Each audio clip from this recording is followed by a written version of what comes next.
I screamed. When I opened the freezer at -4 degrees Fahrenheit, there was my 6-month-old daughter, whom I had entrusted to my husband. I hurriedly picked her up, placing my hand on her cheek.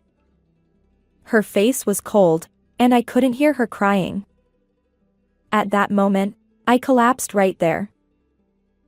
Why has it come to this? I contacted my husband, and he nonchalantly claimed that our daughter was still doing well. Liar. I decided to investigate the man who had deceived me and subjected our child to such a fate. What I discovered was beyond belief. Filled with rage, my resolve was clear: I would bring hell upon my husband. My name is Olivia. I met my husband Michael, who is 5 years older than me, in the roles of a restaurant's owner and a customer. The restaurant near the publishing house where I work was a frequent gathering spot for my colleagues and me.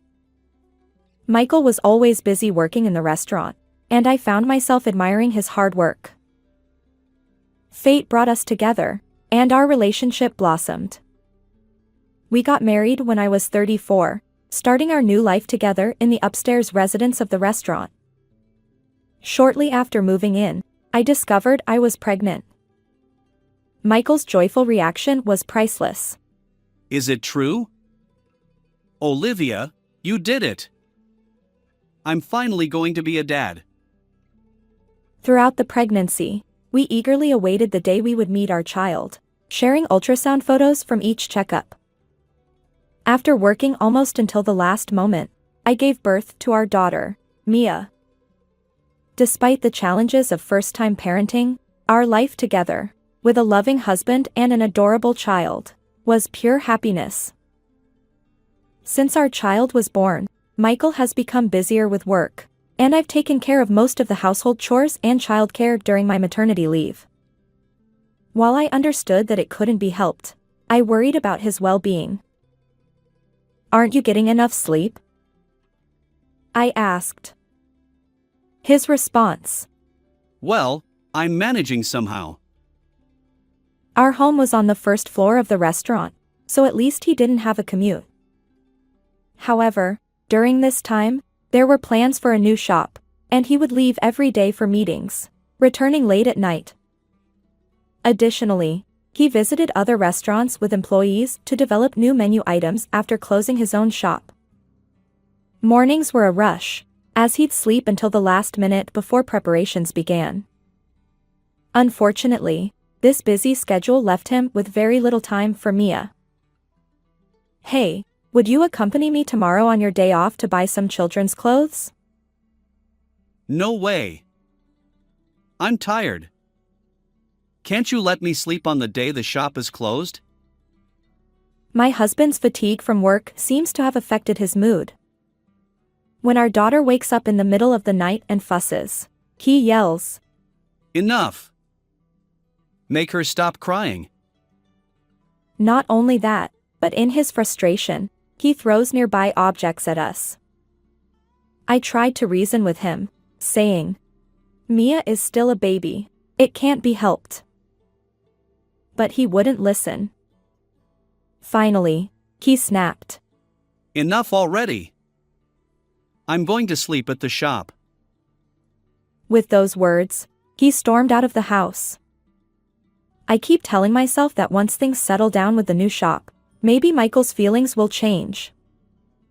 However, as our daughter reaches 3 months old, nothing seems to have improved. At that time, I received a message from my best friend.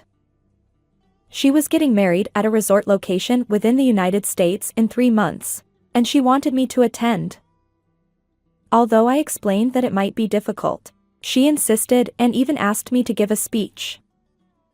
Leaving Mia with Michael would be impossible, I thought. My parents lived far away, and it would be a hassle for them to come. Meanwhile, Michael's elderly parents lived nearby, but I hesitated to ask them to take care of our baby. I'd love to see the bride and celebrate, but I sighed as I looked at the invitation. Just then, my husband approached, glancing at what was in my hands. A friend's wedding? He asked. Yeah. I replied. It's in 3 months, but with Mia, I'm considering declining. He said, returning his gaze to his phone.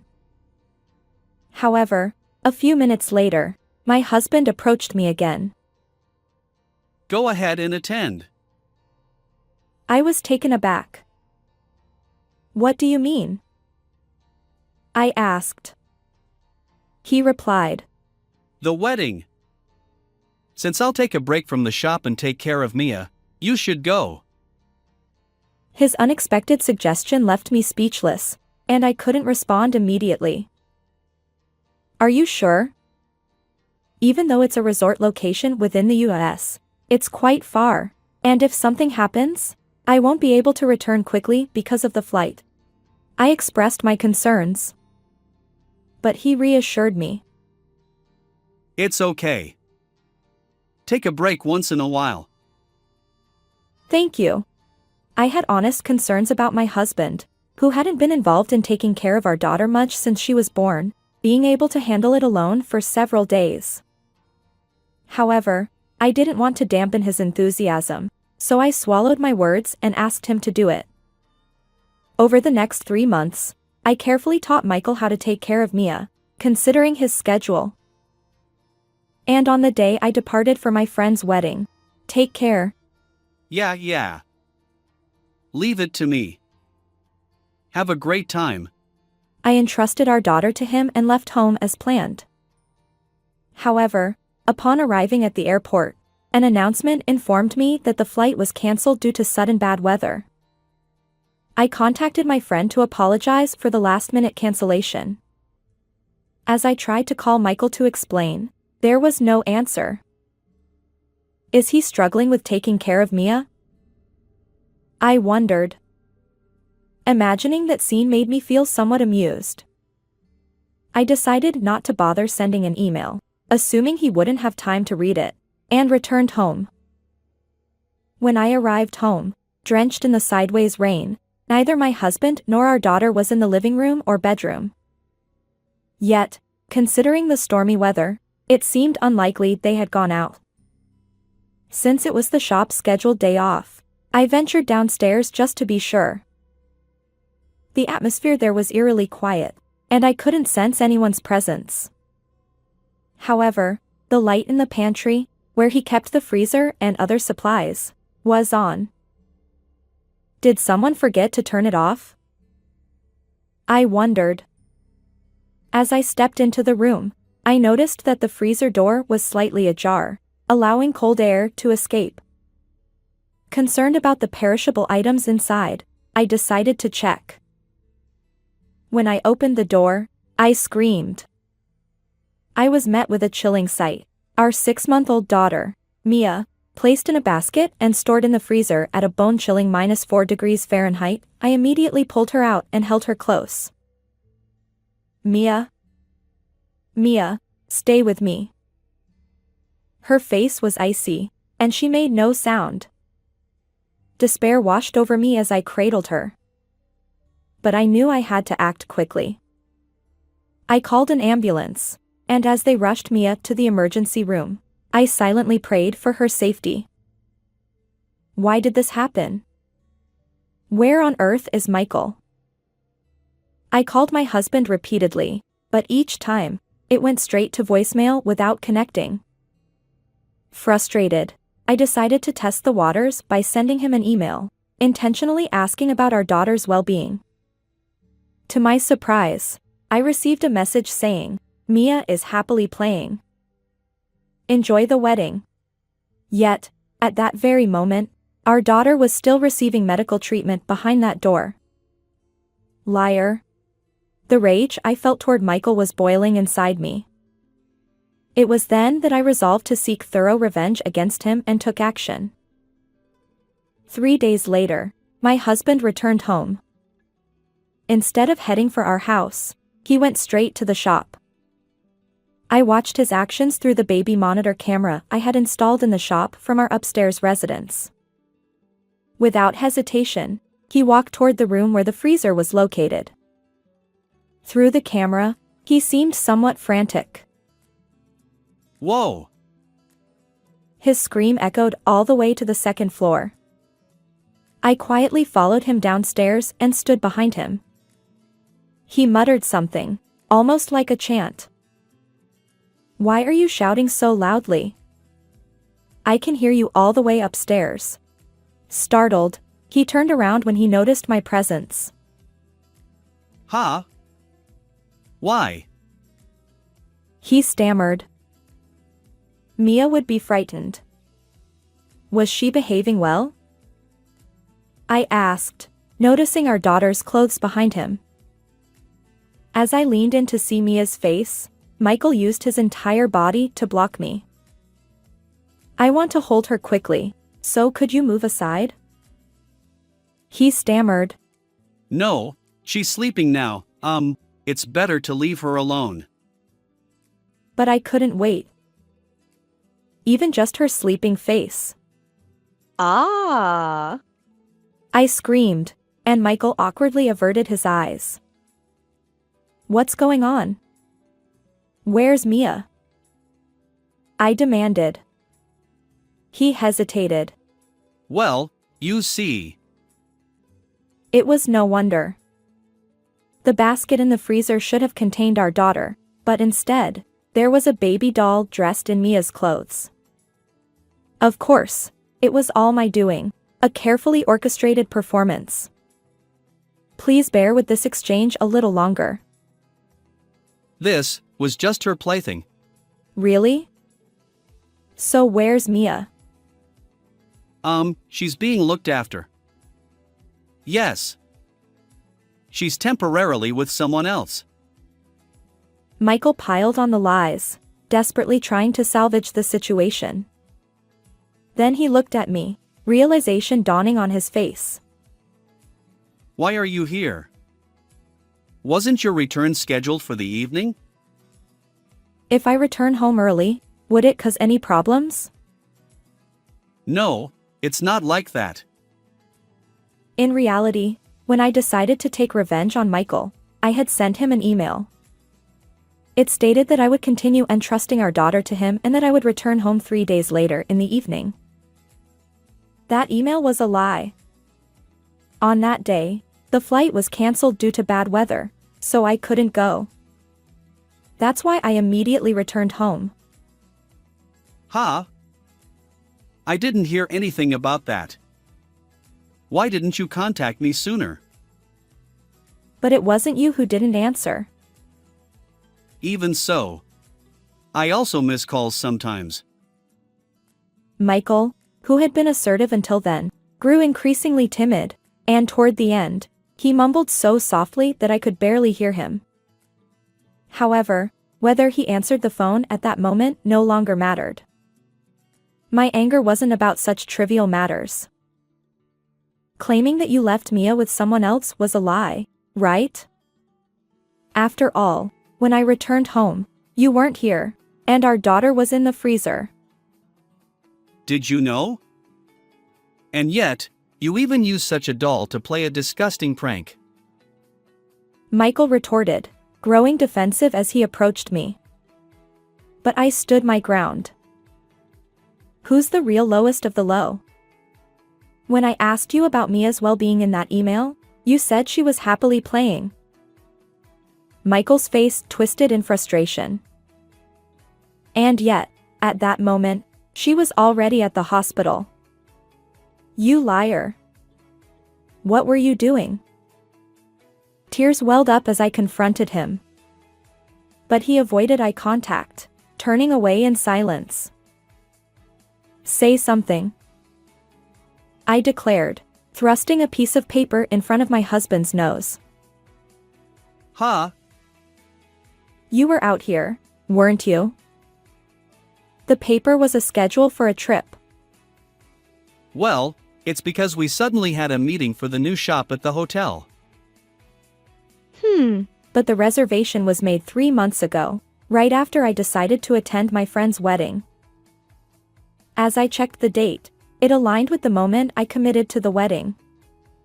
Michael seemed to panic again, avoiding eye contact and falling silent.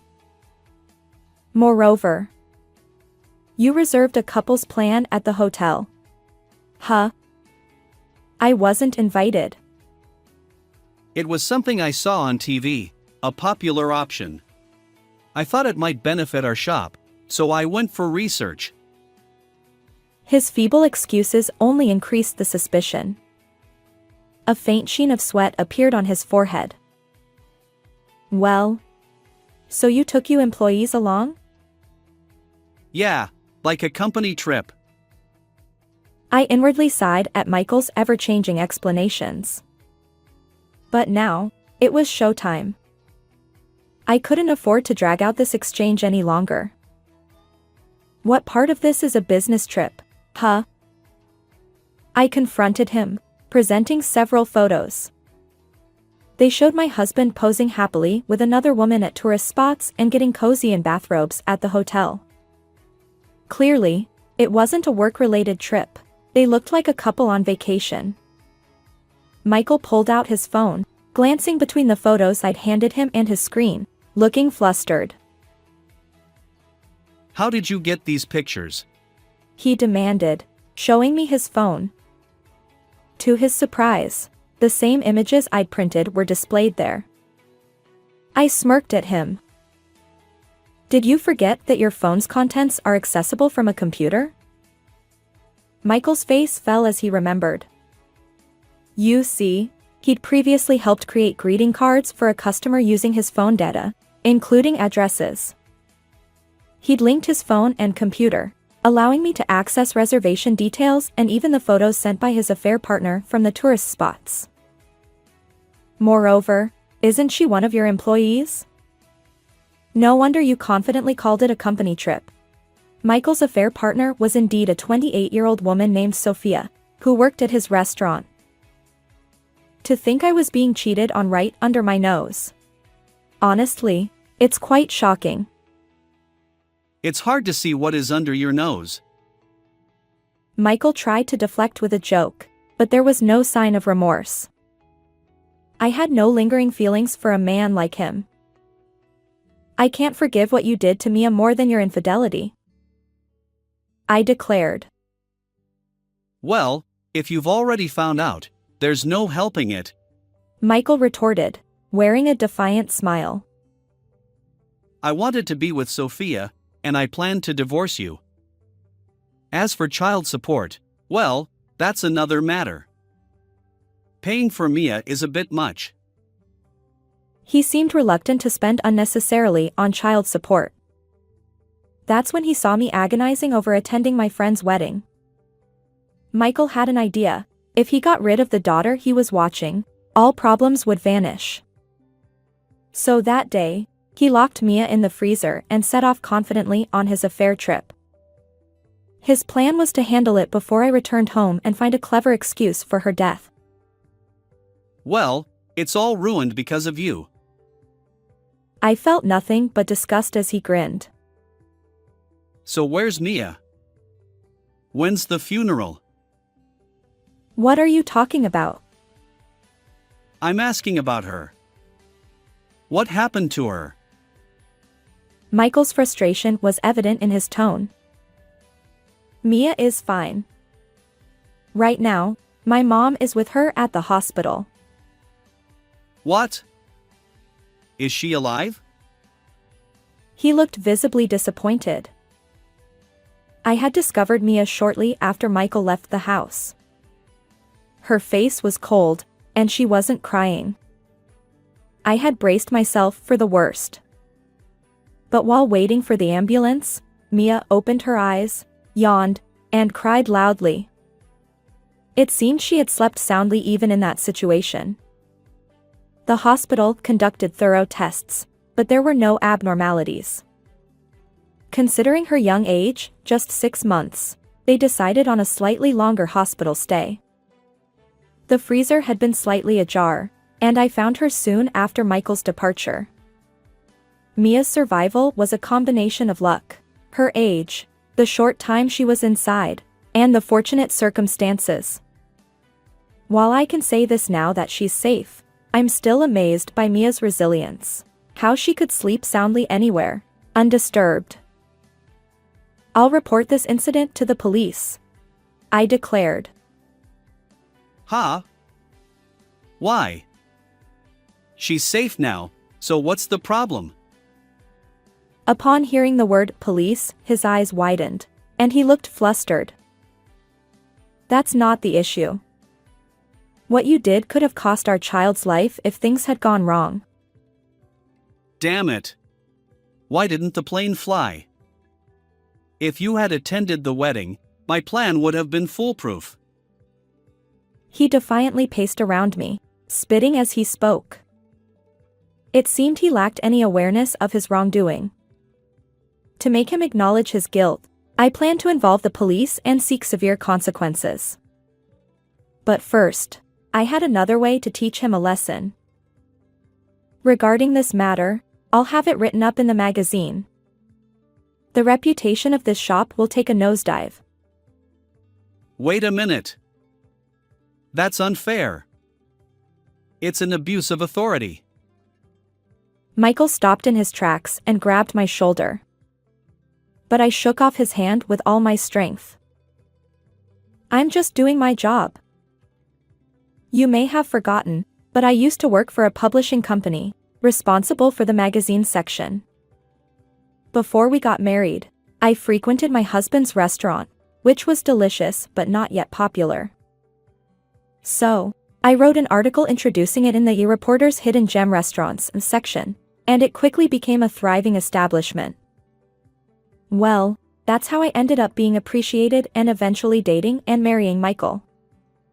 My husband knows the impact of being featured in a magazine, so he's quite anxious. I've come this far, and I even have plans for a new branch. If there's a review like that, our sales will plummet, and I'll lose all credibility. It's not something I know about. But if that happens, our livelihood will suffer. You and Mia will be equally affected, won't you? He desperately tried to persuade me, going back and forth. Wait, you were planning to divorce me because you wanted to be with your affair partner, right? Well, then it doesn't matter what happens to us. That's the situation, so the paperwork is already prepared. Sign it here quickly. I'll be claiming alimony and child support too. I fluttered the divorce papers in front of my husband. He snatched them from me and stared at them intently. Finally facing reality, Michael suddenly began apologizing. I'm sorry, please forgive me.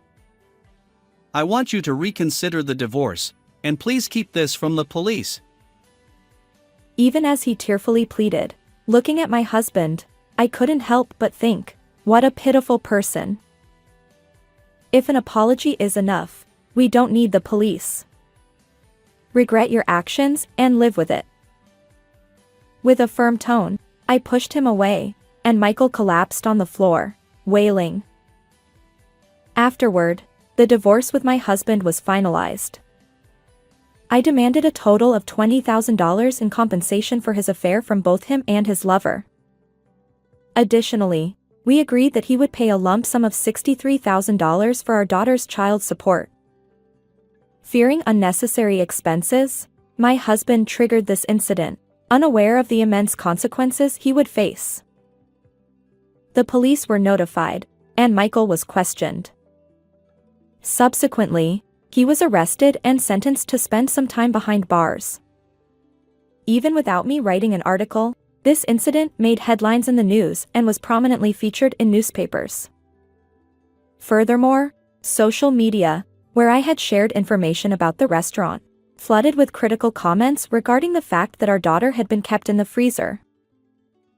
The restaurant's reputation plummeted rapidly, leading to its swift demise.